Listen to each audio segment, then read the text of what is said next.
Hey, what's up guys? It's LEGO Hobo 910 here with another LEGO video. And in this video, I'm going to be showing off my Harry Potter vignette collection I made here.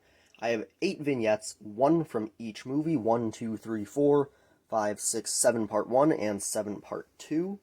And without further ado, let's just get right into it with the scene from Harry Potter and the Sorcerer's Stone.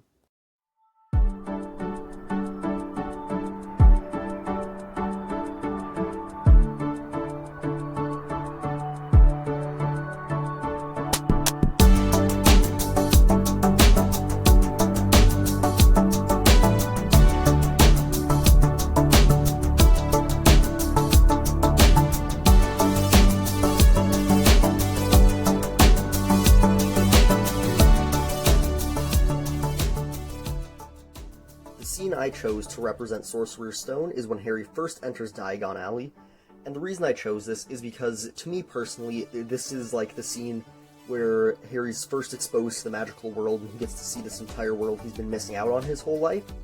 And likewise, Sorcerer's Stone is the first place us as the audience are exposed to the magical world, so it felt representative and made sense to me. So we have just kind of the entrance to Diagon Alley in the street here, where we have Madame Malkin's robes for all occasions on that side, and Flourish and Blot's bookshop on that side. And then if we spin it around, ignoring the backs, which look trash, here is the alley behind the Leaky Cauldron, where Hagrid and Harry are entering through this cool wall I built. So we're going to start by looking at some details in the street here. As you can see, there's a lot of custom minifigures here, which I had fun making, kind of making up different stories for them, why they're there, why they look like what they do. That's something I really enjoy when, making crowd minifigures, instead of just slapping together some random parts that look okay and calling it good. You kind of build a story for all these extras, and it helps kind of get a cohesive design as well as it's very fun to do. And then we're going to go over and look at Madame Malkin's first here. So this is Madame Malkin's robes for all occasions. It's where you buy your robes for Hogwarts, dress robes, whatever robes you need. They have everything. And the biggest challenge with this one for me, other than the curved window here, which I think I pulled off pretty well, is the fact that the shop is purple. And purple is a already pretty rare LEGO color, and I don't have that much of it, and when working on this project I couldn't really justify making a bricklink order for just a few purple pieces, which is all I needed. So, as you can see, there are some gaps that should be purple, like here down should be purple. There's a little gap there that should be purple, but I just simply didn't have the parts to do it. So, it's a little lacking in the purple department. But I don't know, I think it looks fine, and it looks cool. I'm especially proud of this curved window. I generally don't build curved things very often, so I thought that turned out fine. And inside I just have some Hogwarts robes there, and then we're just ignoring the backs here because I didn't finish them because I'm lazy. Then moving up, we have just some cool kind of little, greebling bit of detailing just so it's not flat. I also have that on the other side there.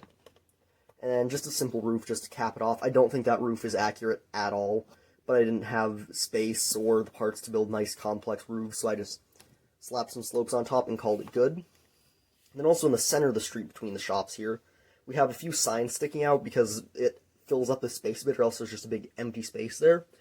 Also being semi-accurate, with a bunch of signs and flyers and posters and stuff hanging out of the buildings, like showing what shop it is, advertisements and whatnot. For this, I didn't really go for anything in particular. I just kind of went abstract. I used some flag pieces because I thought they looked nice, built some sign-looking things, used some money just because, I don't know, it could be representative of something or other. I didn't put that much thought into what they're meant to be. I just kind of built what I thought looked nice, tried to use different connections, and also have every sign be using a different technique, so they're not all exactly the same, just to add some variety, which is what I feel makes Diagon Alley pop, is that it's all super different. There's a million different things going on. Now, moving on to the other side, we have Flourish and Blot's bookshop. This one's a lot simpler. It's just kind of some green. I have a bit of indent with the door going on there and a bit of an arch here. Then in the window, you can see some books. If you spin around to the back there, you can see those book builds a bit better. They're pretty simple. Nothing much going on, but you can kind of see them through the window from here. And also directly in front, if I move the camera a little higher, you can see there's kind of a box of books out in front, which is, once again, accurate to the movie. There's like some books out front that you can peruse, where a guy is perusing them right now. Now, let's head and look over at the Leaky Cauldron entrance. So like I showed earlier, here's Hagrid and Harry entering Diagon Alley through the, of course, moving brick wall. I'm just going to take them out so you can see that brick wall a bit better. There's a bit of just kind of trasher, because, it's meant to be kind of a little alley. But I had a lot of fun building this using kind of different techniques to make these bricks look like, it's a brick wall moving. As you can see, I have things kind of at slight angles, tilting out in a way so it looks like they're folding back like they do in the movie. And I don't know, I think it's fairly simple, but is effective, and I'm really proud of it.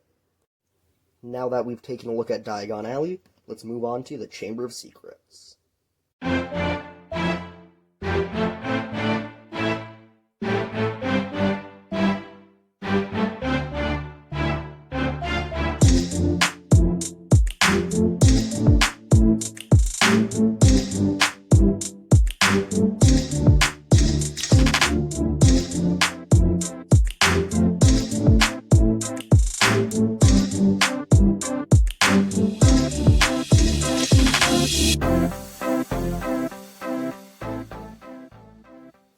The scene I decided to build for Chamber of Secrets is the Dueling Club. I don't really have any particular reason I chose this scene, I just thought it would be kind of fun to build, and it was. I really enjoyed building this one, even though it is one of the more simple ones I built for this series. I used the studs not on top technique to build this floor here, where it shows kind of the moon phases. It has, slowly increasing arches until it gets to a full circle, and then they slowly decrease in the opposite way. And I think I did a fairly decent job representing that. I know there's definitely probably people who can do it way better than me, but I think it's good enough, and I'm pretty happy with it. This is, like I said, overall one of the more simple ones. I don't have that much to say about it. It's basically, a brown box with a wall flipped on its side in it, and some minifigures.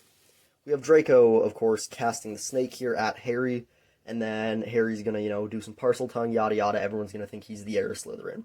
Anyway, I don't have that much to say about this one, so let's move on to Prisoner of Azkaban.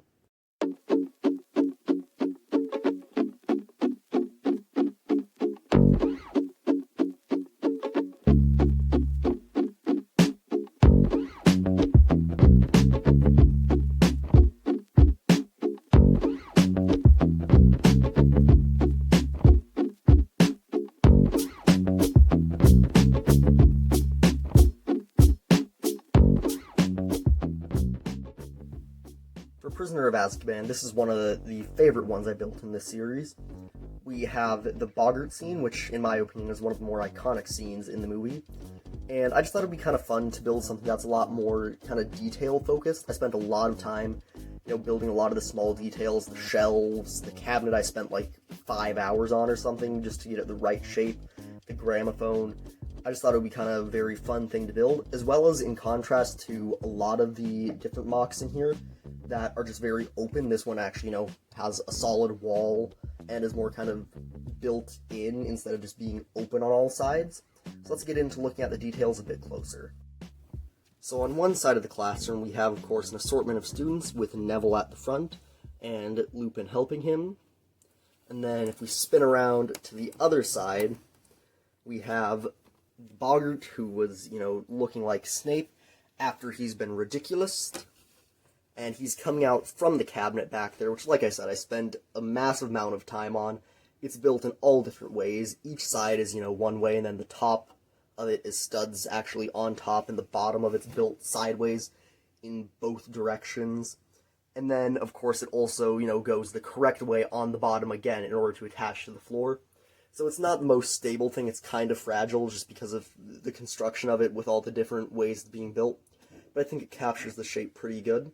And I don't know, I'm pretty proud of it. I like the way it looks. And then over here we also have the gramophone. That was, of course, playing the whole scene, which is, once again, a pretty simple, but in my opinion, pretty effective build. If we just take that off, you can see it's very simple. It's just a radar dish attached to a few pieces, and then just a couple black round tiles and a lever to look like the pin that goes down on it to make it play. And yeah, it's very simple, but I think it looks good. And then in the back, we have some of my favorite parts that I built. I really enjoyed doing this. Just adding some little details on shelves and tables in the back. We have a bookshelf in the center there with just like a fang from maybe some beast that they're going to be studying, a vial, a bone, a teacup, just various kind of things, and that continues all throughout the tables. with various other bones and creatures and flasks and fangs and all sorts of things, which I think it adds a lot of detail to the scene, and it was really fun to build. And last but certainly not least for this section, we also have the roof, if you want to call it that, which I think is kind of a unique thing that this MOC does, where it has the suggestion of a roof, but as you can see, it stops halfway and also isn't fully filled in. It's just the beams. Because if you watch closely in the scene, you can see, these arches coming up within beams going across the ceiling and arching back down. And obviously the ceiling is on top of those beams. And so I thought it would be interesting, as well as making the MOC more visible and let more light in, to just do the beams and then leave holes inside of it. So you can, see down, you get more light. And I don't know, I think, once again, it's something that's very simple but very effective and helps this MOC stand out and make it one of my favorites. Now that we've finished Prisoner of Azkaban, let's move on to Goblet of Fire.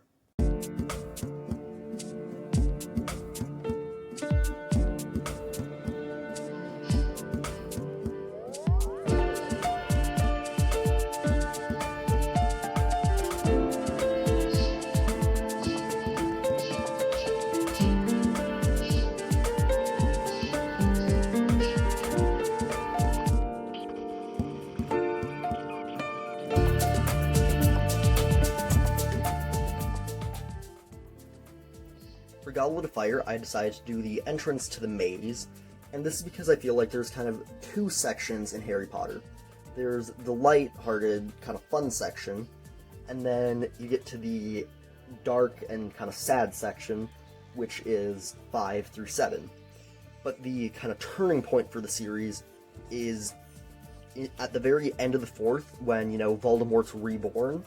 So I felt like it made perfect sense for, in what is my opinion, kind of the turning point and the entrance to the darker part of the series, to have the, actual entrance into where the movie kind of gets dark. So it's both a figurative and literal entrance into the darker, sadder parts of the series. So that's the reasoning I chose this scene, and now let's hop into looking at it closer. So we are going to start our look at this with the stands, which, as you can see, are at 45-degree angles, which was kind of an interesting thing to do because, I generally don't build angular things. I generally build fairly straight along the grid lines. So this was definitely different and a bit of a challenge, but it wasn't, super difficult. I just kind of used some plates to line it up, make sure heights lined up and everything, attached it to some hinges. And then we have two sections of stands with kind of an aisle in the center to enter the main, I guess you could say, playing field, if you wish. And then on the stands, I have two separate groups of people. Over here, you can see I have kind of the teacher stand. Put some Hogwarts teachers there, and of course, Filch with his cannon. And then if we spin around to the other side, this is kind of the student section. I have some Bobat supporters, aka I took the minifigures for Fleur and her little sister, put them there, stole Crumb's outfit from the Yule Ball and slapped someone else's head on it to be a Durmstrang supporter, and I just took some Hogwarts students, popped them right there, made everyone look cheering and happy, and we have our crowd. So now let's go see our contestants. So looking down the aisle, we can see kind of center area where Dumbledore is on his podium announcing. And yes, I know the Dumbledore colors are incorrect, the minifigure is wrong, yada yada. And it's actually, Dumbledore from the first and second movie, but that's because the 3rd through 7th accurate Dumbledore, we've really only had a kind of generic version of him in one set, and I felt like he was more important to a different scene, so yeah, I know Dumbledore's inaccurate, get over it. But then behind Dumbledore, we have the entrance to the maze, which, as you can see, it's just some sideways floors. I just, built them, flipped them on their side, added some detailing, a bit of greenery to make them look more like foliage, and then we have 4 separate holes in them for the entrances to the maze for the 4 contestants. Over on that side, we have Madame Maxime and Fleur, and there's Harry and Mad-Eye, Cedric, and a custom Amos Diggory figure, since we don't have one of him yet. And then we have a custom Igor Karkaroff, which is 90% just Jafar with a different hairpiece, and Victor Crumb. If we swivel around to this side, you can see that Amos Diggory figure slightly better. Pretty simple.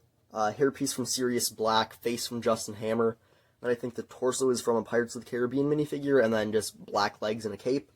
And then there's custom Igor Karkaroff, which, like I said, is just Jafar with a different hairpiece, which is surprisingly very accurate to Igor Karkaroff. And then, once again, we're not going to look at the back because it doesn't look nice.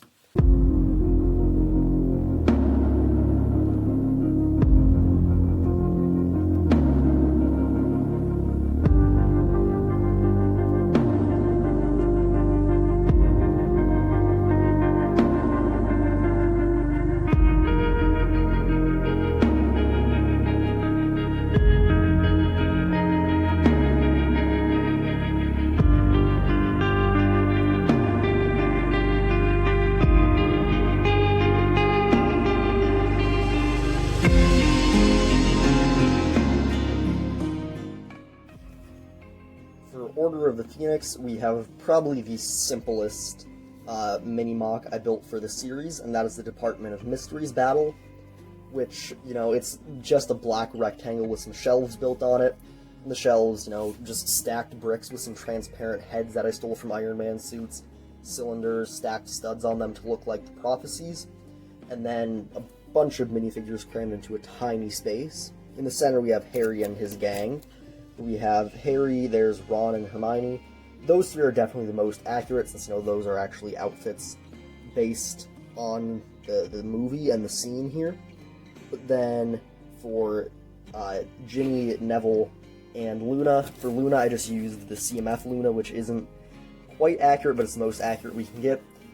Ginny, just the minifigure from the Burrow, which once again isn't super accurate, but is accurate-ish enough. And then we have a very, very janky Neville, where the only actual Neville part is the head, because I already used the CMF Neville in the scene for Prisoner of Azkaban.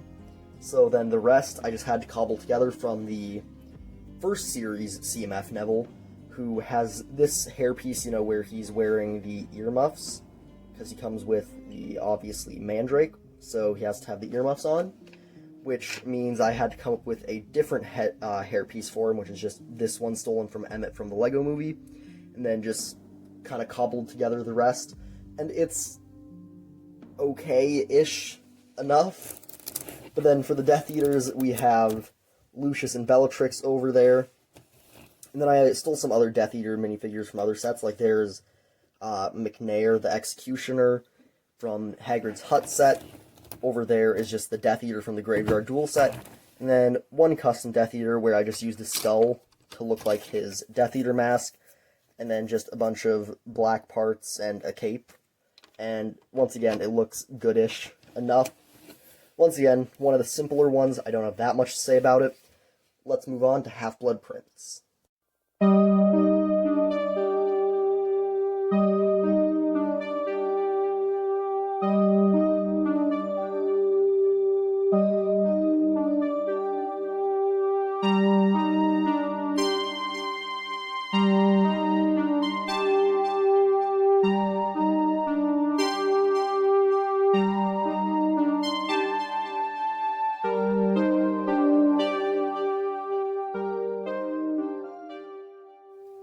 For Half-Blood Prince, I chose the scene where he's fighting the Inferi in the cave after retrieving Slytherin's locket.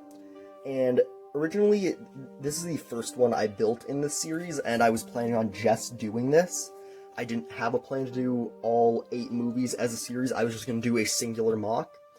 But I really liked this, and it inspired me to go ahead and do the rest. And I really liked building this one. It was definitely interesting and unique, having all these kind of clear, crystally rocks combined with the dark gray. I think it has a kind of cool, interesting effect. And then we obviously have the basin in the center there, once again, built out of transparent parts to look crystally, and then with a silver plate on top for the basin. And then there is Dumbledore, kind of incapacitated in the center, and Harry about to be attacked by the Inferi, which are a Demogorgon from the Stranger Things set, and then just a bunch of semi-modified orcs and goblins from Lord of the Rings all around, and they look like Inferi enough. I actually think they look pretty good as Inferi. And then I have, pretty simple water technique. I just had a bunch of black plates, and then covered it with, some transparent blue tiles. I originally wanted to do just, some black tiles just to make it look like smooth, dark water. But sadly I didn't have enough black tiles and couldn't justify a bricklink order for that, and then the purple I need from the first one. And so I just went with this, which I think it looks good enough. It's not like super dark like it is in the actual scene, but then again we also have the vibrancy of the Harry and Dumbledore minifigures, so we'll just say it's, a more colorful version, I guess. Excuses now. And then I just kind of added some splashes around all the Inferi climbing out of the water just using some studs. And then have some rocks sticking up. Once again, it's not that complex, but I think it looks really cool, and I'm pretty happy with it. So now, let's move on to Deathly Hallows.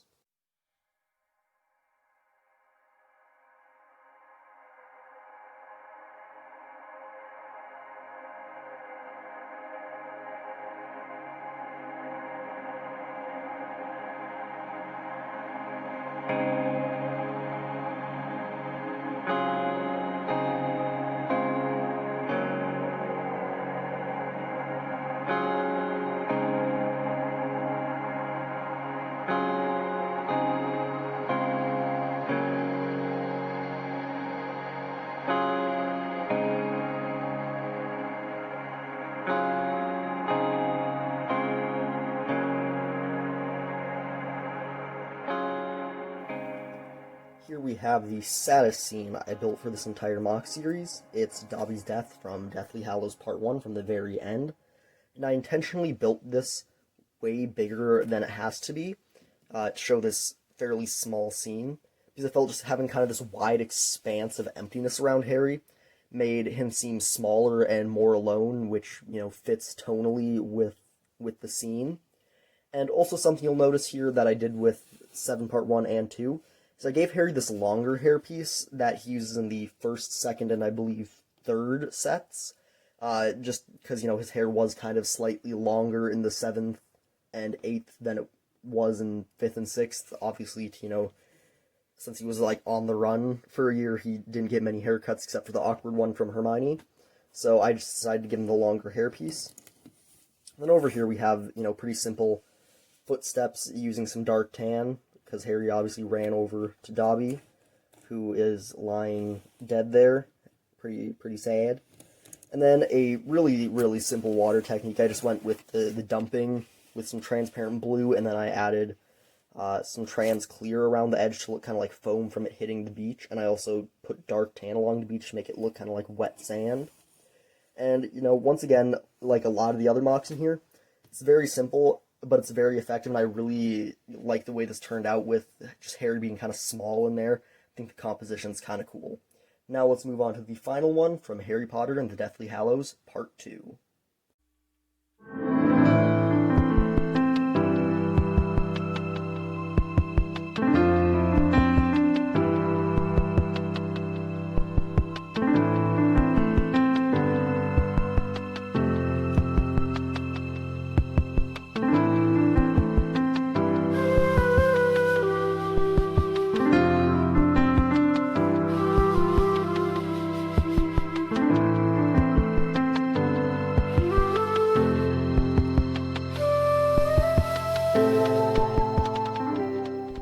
Deathly Hallows Part 2, I decided to go with the scene where Harry dies, and the reason I did this is because everyone would be expecting me to do the final clash between Harry and Voldemort. It's kind of big, triumphant, epic moment, so I thought it'd be kind of cool to subvert the expectations Rian Johnson style and go with kind of a more sad and close-up scene instead of this, big, epic, triumphant part.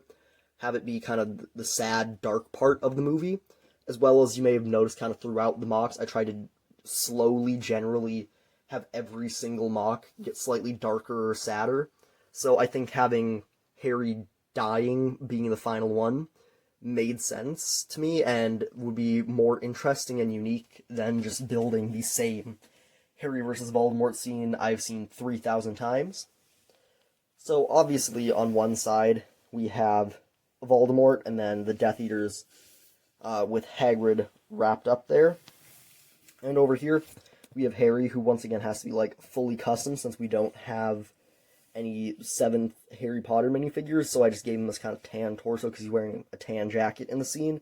and once again, it's the whole accurate-ish enough. Then I just used some green spring-loaded shooter projectiles to be the spell Voldemort's casting and killing Harry. And obviously, this whole thing is a lot of landscaping, which you may or may not know is something I really enjoy building. And also having this kind of different organic shape. It's not, a rectangle. You can see it cuts in and dips out and gets wider here and then thinner and slowly, changes sizes, which I think looks cooler and is slightly more interesting than just having it be a rectangle. And then I also did quite a bit of ground coverage with some leaves, some stems. I have, of course, Nagini in the back here, some tipped over logs. And then we have the trees. So these trees were simultaneously the most fun and enjoyable part of this scene, as well as being really hard and frustrating. And the reason for that is, you may have noticed pretty much every single tree here is using a completely different technique, and that's because I really didn't have enough of any one part to do any technique twice, except for this one, which is, as you can just see, some ball joints with leaves connected to them. This tree I just have broken on the top, like, got struck by lightning or broken somehow, because I didn't have enough of these leaf pieces left over, so I just, only had a few, so it's a smaller tree. And I did the same thing over here, except this one actually comes to the top. And then over here is one of my favorite tree techniques I tried out. Basically, I have some 1x1s with studs on all four sides, and then in them I have those kind of minifigure jumper pieces that were introduced in the DC CMF series. And that allows me to get a really kind of interesting, weird angle. And then if I alternate, swivel it like 45 degrees every other one, they kind of offset slightly. And it creates this interesting look where the branches are kind of, flowing down in a fairly natural looking way, as well as allowing me to get some interesting angles. My one problem with this is it's not very dense foliage, so I might try experimenting with this a bit more. And then in the back we have the simplest tree technique, which is just stacking leaves. Nothing very fancy there. And then the final tree technique, not really much of a tree, just kind of a small bush. Some of these stock pieces stacked, then flipped upside down onto a telescope, which is then connected into the ground using a 1x1 with peg on it, so that way the telescope can be upside down. Yeah, it's fairly simple, fairly basic, but I think it turned out pretty good. And now let's move on to the final thoughts. Overall, I hope you liked my Harry Potter MOC series. I had a really fun time building it, and I kind of enjoy, doing smaller scenes like this so I can focus in more on the details and individual minifigures instead of just, building a big wall or having big constructions overall. It's kind of fun to do every once in a while, and I had a lot of fun with it. If you liked the content and are new here, please consider liking and subscribing. It helps me out a lot. It's completely free. You can undo it if you want. But anyway, that's all for me for now, and thank you for watching.